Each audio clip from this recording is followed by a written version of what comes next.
Renungan Harian Katolik, Sabtu, 14 Desember tahun 2025.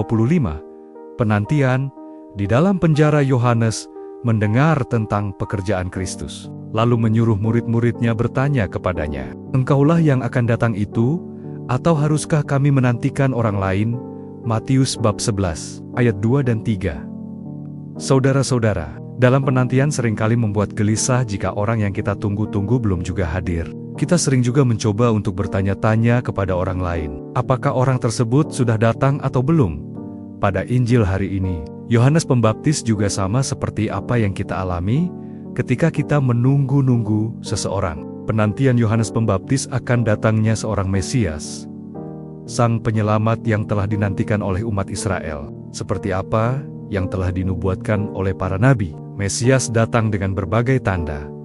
Yesus pada hari ini telah memenuhi nubuat dari Nabi Yesaya tersebut. Kedatangannya merupakan sebuah kabar gembira bagi semua umat manusia. Para murid Yohanes menyaksikan sendiri tentang apa yang telah diperbuat oleh Yesus, yaitu orang lumpuh berjalan, orang buta melihat, orang kusta menjadi tahir, orang tuli mendengar, dan orang mati dibangkitkan. Tanda-tanda ini semuanya menjadi bukti bahwa Yesus adalah sungguh Mesias. Yohanes Pembaptis menyerukan pertobatan di padang gurun, dan misinya adalah mempersiapkan jalan bagi Tuhan. Penantian datangnya kabar gembira ini hanya mempunyai arti bila seseorang mau untuk bertobat. Oleh karena itu, kedatangan Yesus ke dunia juga membawa misi pertobatan, sama seperti apa yang telah dilakukan oleh Yohanes Pembaptis. Karena melalui pertobatan itulah orang mampu untuk menempuh jalan hidup yang disiplin, bertanggung jawab, dan sederhana. Dalam Minggu Advent yang ketiga ini, kita diundang oleh gereja untuk merenungkan pribadi Yohanes Pembaptis, tokoh yang mempersiapkan kedatangan Al-Masih. Perutusan Yohanes Pembaptis ialah mempersiapkan kedatangan Sang Penyelamat, Yesus Kristus. Ia sepenuhnya menyadari diri hanya sebagai seorang utusan. Dalam kesadaran itu, ia mengarahkan murid-muridnya untuk datang kepada Yesus di penjara. Yohanes Pembaptis yang mendengar tentang pekerjaan Yesus, lalu mengutus murid-muridnya kepada Yesus untuk bertanya. Dalam jawabannya, Yesus tidak langsung mengatakan, "Ya, akulah dia." Sebaliknya, Yesus meminta mereka mengamati tanda-tanda kehadiran kerajaan Allah yang terjadi melalui karya dan pelayanan-Nya. Lewat perikop ini, kita diajak untuk merenungkan beberapa hal.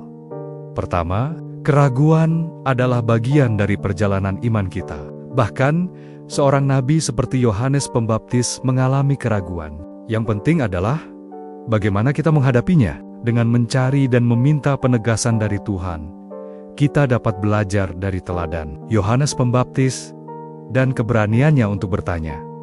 Kedua, kita diundang untuk mengenal tanda Kristus, yakni bukti campur tangannya yang mengubah hidup kita menjadi lebih baik. Yesus mengajak kita untuk melihat bagaimana karya Allah mengubah dunia kita, tanda bahwa Ia terlibat dan turut campur tangan. Kehadirannya memberikan harapan, pemulihan, dan kesembuhan. Ketiga, yang tidak kalah pentingnya adalah bahwa seperti Yohanes Pembaptis, kita dipanggil untuk menjadi saksi bagi Kristus, menunjukkan dan mempersiapkan jalan baginya dalam hidup kita dan orang lain. Sebagaimana Yohanes Pembaptis, kita ditantang untuk beriman di tengah badai kehidupan. Kita mungkin menjadi bimbang karena tidak selalu memahami rencana Tuhan. Namun, kita dapat berpegang teguh pada janjinya, karena Ia yang telah berjanji adalah setia.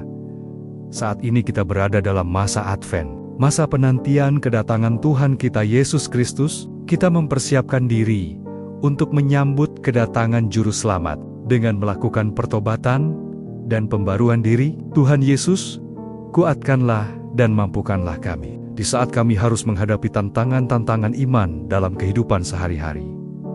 Demikian renungan hari ini. Selamat beraktivitas. Semoga semua lancar, sukses, serta selamat. Tuhan memberkati.